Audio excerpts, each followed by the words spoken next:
पहली कविता पढ़ती हूँ, फूलपुर का ट्रैफिक जाम। हम्म।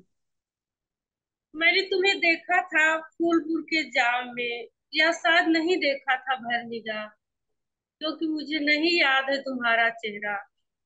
नहीं याद है कि तुम गोर थे कि सांवर, उम्र में लहुरा जेठ थे कि सब उमरिया। बस दो जोड़ी अचानक झुक गई आंखें याद है।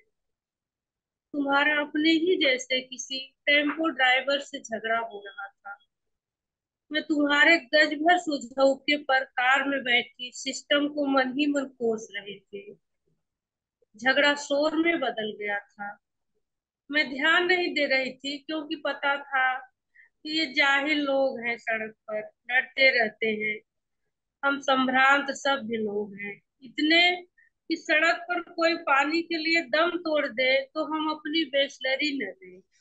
हम्म।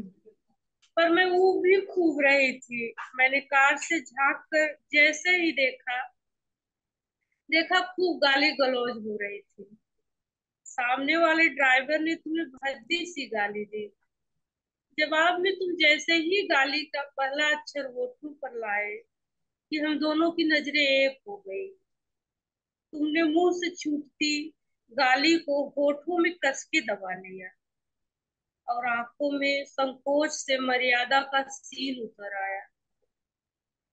तो तुम्हें गाली देता रहा, और तुम अधनजर से मेरी ओर देखते पवित्र लिहाज से बोझिल हुए जा रहे थे।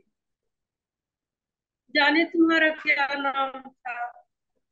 क्या हो सकता है कि कोई अर्थवान नाम तुम्हें दुनिया से मिला ही ना हो।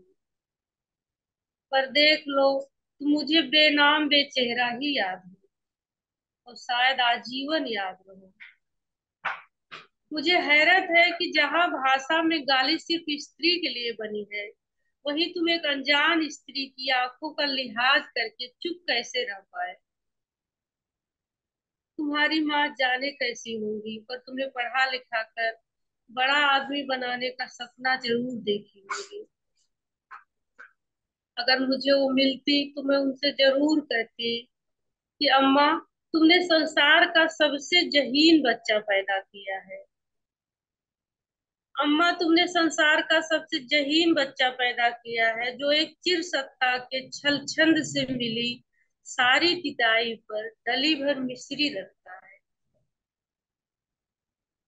क्या बात है, क्या बात है।